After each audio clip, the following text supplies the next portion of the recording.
Hello friend, नमस्कार। मैं दिनेश शर्मा। आज आपको गुलिक मांदी के विषय में बताना चाहूँगा। आपने बहुत सुना होगा कि गुलिक मांदी क्या होता है, इसके 12 भाव फल जानेंगे आज। गुलिक मांदी क्या होता है?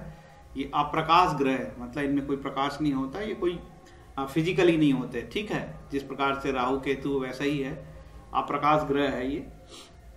और ऋषि पारसर ने इनके फलित भी बताए हैं। इसका मतलब कुछ ना कुछ तो है। यदि होरा शास्त्र में इनका फलित लिखा है, मतलब महत्व है, तो आज के नए सॉफ्टवेयर, सभी सॉफ्टवेयर में गुलिक मांदी और जो भी अप्रकाश ग्रह है उनको बड़े आसानी से निकाल के दे देते हैं। और कुंडली में स्पष्ट रूप से गुलिक मांदी दिखते भी हैं, बड़ा कोई कठिनाई नहीं होती है। टेक्नोलॉजी के युग में और सॉफ्टवेयर जब बनने लगे तो बहुत आधुनिक और अच्छे सॉफ्टवेयर बनने लगे, उससे सरल होती है। अदरवाइज बड़ा मुश्किल था कि किसी कुंडली में गुलिक मांदी, अप्रकाश ग्रहों के बारे में जानकारी निकालना, पात निकालना, ये सब बहुत बहुत मुश्किल था। अब तो बड़ा आसान हो गया है। चलते हैं। जो गुलिक है ये शनि पुत्र हैं, गुलिक मांदी। और गुलिक और मांदी एक ही चीज है, आप कोई कंफ्यूजन ना रहे, गुलिक मांदी एक ही बात है, ठीक है। जो अप्रकाश ग्रह है उसके बारे में थोड़ा सा जान लेते हैं, फिर अपन देखते हैं कि गुलिक के क्या फलित होंगे 12 भाव में। सूर्य का जो उपग्रह होता है, अप्रकाश ग्रह होता है, काल बोलते हैं या मृत्यु भी बोलते हैं। चंद्रमा का जो अप्रकाश ग्रह होता है, परिधि या परिघ, ठीक है। मंगल का धूम, बुध का अर्ध प्रहर, और गुरु का यम घंटक, और शुक्र का इंद्र चाप या चाप भी बोलते हैं। शनि का गुलिक ऑब्लिक मांदी, दोनों में से कोई आप बोल लो। और राहु का पात, ठीक है। और केतु का शिखी या उपकेतु। ये इस प्रकार से अप्रकाश ग्रह होते हैं जो कुंडलियों में प्रदर्शित होते हैं, और उनके भी अलग अलग फलित बताए गए हैं। तो आज जो जिस विषय में हमको चर्चा करना है, गुलिक के विषय में करना है। गुलिक एक उपग्रह है जो शनि का ही प्रतिनिधित्व करता है। इसका कोई भौतिक अस्तित्व नहीं होता है, फिर भी यह अति पाप ग्रह की भांति व्यवहार करता है। गुलिक को ही शनि पुत्र या मंद होने के कारण मांदी भी कहते हैं। अब देखिए, गुलिक मांदी इस प्रकार की ये जो शब्द है बड़े डरावने टाइप के, यम घंटक है ना, और काल, परिधि, धूम, इंद्रचाप, नाम ही से बड़ा डरा सा लगता है। शिखी, उपकेतु, पात, नाम से बड़ा डरावने से प्रतीत होते हैं। ये हमारी ज्योतिष की विशेषता है। यहाँ सब ऐसे ही ऊंच नीच और जो है ना मारक ऐसे ही शब्दों का इस्तेमाल है, तो लोग भयानक घबराए हुए रहते हैं कि पता नहीं क्या बोल रहा है एस्ट्रोलॉजर, क्या होने वाला है। तो इससे ज्यादा घबराने की जरूरत नहीं। पुराने के समय में ये सब शब्दों का इस्तेमाल किया जाता था। ठीक है, अब देखते हैं कुंडली में। ये किसी जातक की कुंडली है, कन्या लग्न की कुंडली है 23 डिग्री की। देखते हैं यहाँ पे, देखिए 12वें भाव में धूम है, ठीक है। और ये जो है 9वें भाव में परिघ है, ठीक है। और ये 4थे भाव में प्राण पद है। इसके बाद ये है व्यतिपात है 3रे भाव में। इसके बाद 6वें भाव में गुलिक, उपकेतु और चाप, ठीक है। ये 3 उपग्रह बैठे हैं। इस तरीके से कुंडली में दिखाए जाते हैं। तो यदि कोई ग्रह यहाँ दिखाया जा रहा है और यदि ऋषि ने कोई बात कही है, एस्ट्रोलॉजर ने कोई बात कही है, तो निश्चित रूप से कोई ना कोई बात होगी। ये सही है कि वर्तमान समय में ज्योतिष के बहुत सारे सूत्र हिडन हैं, लोगों को पता नहीं है। किसी व्यक्ति विशेष को पता भी है तो वो इतना बड़ा अमाउंट चार्ज करता है और इतनी ज्यादा राशि लेता है, और हमारी अप्रोच में नहीं है एस्ट्रोलॉजर, बहुत दूर बैठा है कहीं, या फिर वो बड़े वीआईपी लोगों के लिए फलित बताता है, ठीक है। तो ठीक है, कोई दिक्कत नहीं। लेकिन ऋषि पारसर ने लिख दिए हैं क्या उसके फलित होंगे, हमको फलित से ही संतोष कर लेते हैं। गुलिक के हम फल देखते हैं 12 भाव में। तो यदि किसी जातक का गुलिक पहले भाव में बैठा, अब यहाँ पे मैं कोई लग्न नहीं बोल रहा हूं, मैं कोई राशि नहीं बोल रहा हूं, सिंपल है। किसी भी जातक की लग्न कुंडली से पहले भाव में यदि गुलिक बैठा होगा, गुलिक ऑब्लिक मांदी बैठा होगा, तो क्या फल होंगे? गुलिक या मांदी प्रथम भाव में होंगे तो लिखा है कि रोगी, कामी, पापी, शठ मतलब जो है छठा बदमाश बोलते हैं। छठा बदमाश 6वें भाव को भी इसलिए छठा बोलते हैं, ठीक है। तो छठा बदमाश का मतलब ये है कि छठा भाव बहुत बुरा भाव है, लड़ाई झगड़ा, विवाद, रोग, कल्याण। उसी तरह की शठ मतलब शैतान किस्म का आदमी, झूठ बोलने वाला, ठग आदमी, दुष्ट स्वभाव, अति दुखी, इस प्रकार के फलित बताएं। यदि गुलिक या मांदी दूसरे भाव में हो तो विकृत, दुखी, क्षुद्र, वैशनी, निर्लज और निर्धन होता है, ठीक है। शब्दों का इस्तेमाल वही लिखा गया है जो शास्त्रों में लिखा है, बड़े हिसाब से और चयन किया गया है। 3रे भाव में यदि गुलिक या मांदी हो, सुंदर स्वरूप, गांव का मालिक, पुण्यवान, लिखने में कुछ त्रुटि हुई तो क्षमा करें भाई, पुण्यवान, ये जो है पुण्यवान है ना, पुण्यवान नहीं, पुण्यवान, मतलब दयालु किस्म का आदमी, धार्मिक किस्म का आदमी होगा, पुण्यवान। सज्जनों का प्रिय और राजमान्य होगा, मतलब आदमी राजमान होगा, मतलब प्रतिष्ठित होगा। अब तो कोई राजा वाजा है नहीं, प्रतिष्ठित व्यक्ति, सम्मानी, पैसे वाला आदमी। चौथे भाव में गुलिक या मांदी हो तो रोगी, सुखहीन, पापी, वात पित्त रोगी और पीड़ित होगा। चौथे भाव का बताया है गुलिक। पांचवें भाव में गुलिक होगा तो निंदक, निर्धन, अल्पबुद्धि, द्वेषी, क्षुद्र, वीरहीन, स्त्री का वशवर्ती और नास्तिक। पता नहीं पांचवा भाव तो इतना पवित्र भाव है, लेकिन ऐसे फल क्यों गुलिक के कहे गए हैं, ऋषि पाराशर ही जाने। निंदक, निर्धन, अल्प बुद्धि, द्वेषी, क्षुद्र, वीरहीन, स्त्री का वशवर्ती और नास्तिक, स्त्री का वशवर्ती। ओके, देखिए कहीं पर भी पांचवें भाव में संतान से रिलेटेड बात नहीं है, मैंने बहुत स्पेशली ध्यान से लिखा है पांचवें भाव का। गुलिक छठे भाव में हो तो शत्रुहीन, पुष्ट दे, तेजस्वी, शत्रु का प्रिय, उत्साही, स्थिर और लोक हितकारी होगा। छठे भाव के फल तो बहुत बेहतर बताए।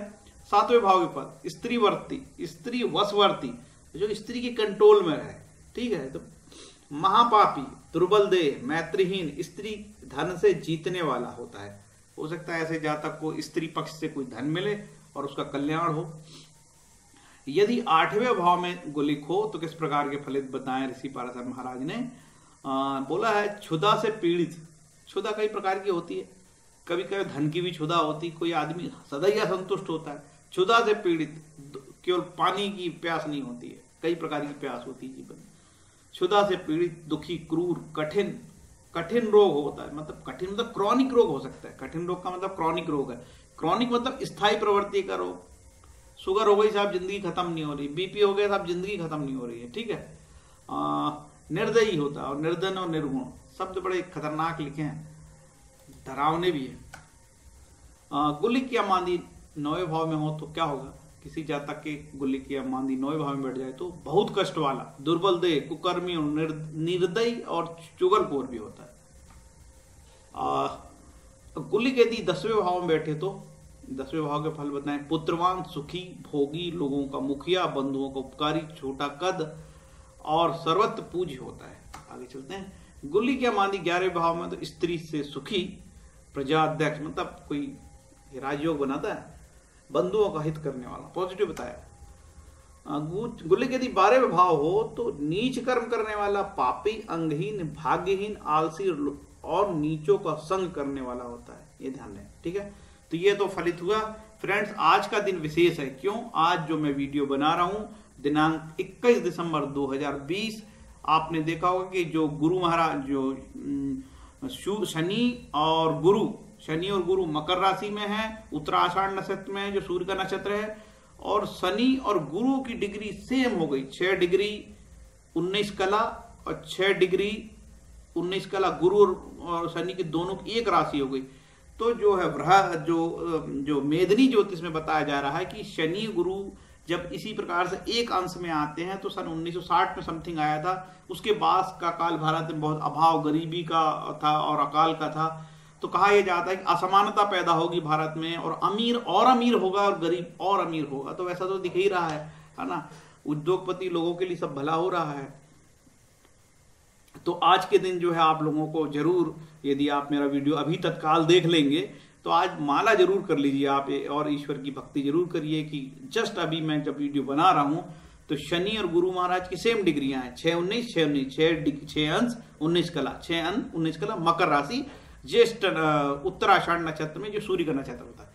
तो आपसे निवेदन है कि ये जो मेरी जानकारी है आपको अच्छी लगी होगी, यदि अच्छी लगी तो लाइक शेयर करें, है ना, जिससे कि मैं और भी इस प्रकार से वीडियो बनाते रहूं और आपको कुछ नई नई चीजें बनाते रहूं। आगे से मैं नक्षत्र पे भी बताऊंगा, क्योंकि जो मुहूर्त है और नक्षत्र है कि हमको किस नक्षत्र में अधिकारियों से मिलने जाना चाहिए, कौन सा नक्षत्र अच्छा होगा, कौन सा बुरा होगा, ऐसे नक्षत्रों की सामान्य जानकारी की मैं कुछ वीडियो बनाना चाहता हूँ। आज मैंने पढ़ा है मुहूर्त पे, और मुहूर्त पे पढ़ो तो बहुत ही मजा आता है, लेकिन समस्या ये आती है कि ऐसा मुहूर्त निकालना कि पंचांग के पांचों अंग बराबर हो, और मुहूर्त निकालना अपने आप बहुत कठिन होता है। अब मुहूर्त के चक्कर में हो जाए तो आदमी अवघड़ भी हो जाए, अरे आज तो ये नक्षत्र हो गया। इस देश की काल परिस्थिति में हम ऐसे नक्षत्रों पे चलने लगेंगे तो बहुत कठिन हो जाएगा। लेकिन कई लोग हैं जिनके पास वक्त है और वो इंतजार कर सकते हैं।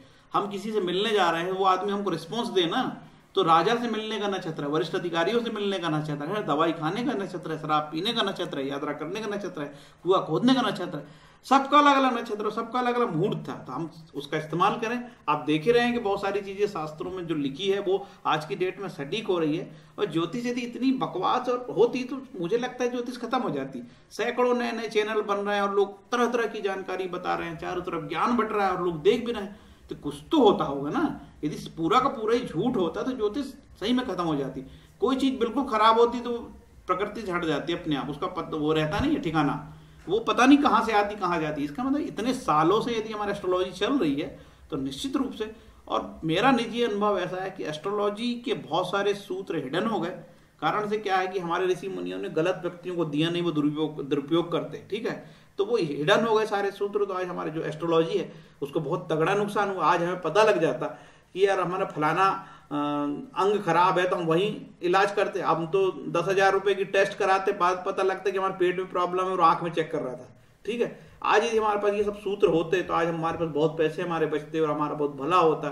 लेकिन हमारे जो पूर्वजों ने बड़े कंजूस निकले इस मामले में, और जो सूत्र नहीं दिए, और वो जो है अपना सूत्र लेके वो अपना रफू चक्कर हो गए। अपने गए जिस देश में जाना था, जहां स्वर्ग में गए कि नरक गए मुझे नहीं पता, लेकिन उन्होंने सूत्र नहीं दिया, और सूत्र नहीं दिया तो ज्योतिष का बहुत नुकसान हुआ।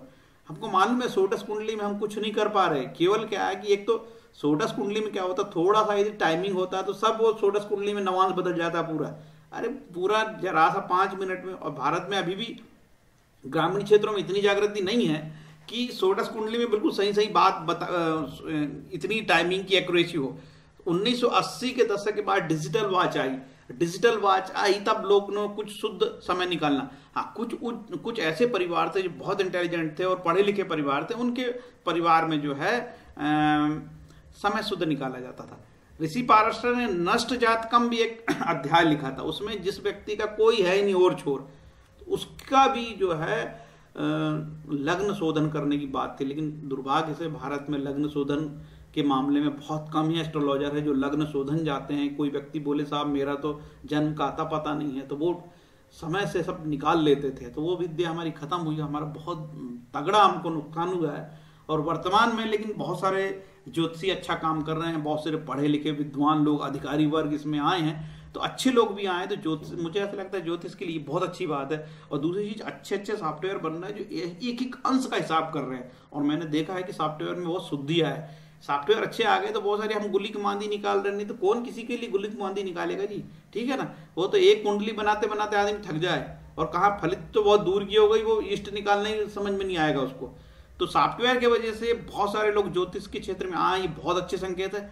मुझे ऐसा लगता है जिस तरीके के आज मैं वीडियो देख रहा हूँ, बहुत अच्छे से अच्छे वीडियो यूट्यूब में हैं, ऐसा लगता है कि आने वाले 10-20 सालों में एस्ट्रोलॉजी के क्षेत्र में भारत बहुत अच्छा करेगा, और हर नगर में एक अच्छा व्यक्ति जो है ज्योतिष का जानकार होगा और लोगों की मदद करेगा। यदि ये पता लग जाए कि हमारा बेटे को किस क्षेत्र में एजुकेशन में जाना चाहिए, अब उसका ग्रह नक्षत्र, उसका मंगल नीच का है, बुध खराब है, उसको बता रहे इंजीनियरिंग भेजोगे तो गणित तो कर नहीं पाएगा वो, ठीक है, आके वापस आएगा, पैसे बर्बाद होंगे।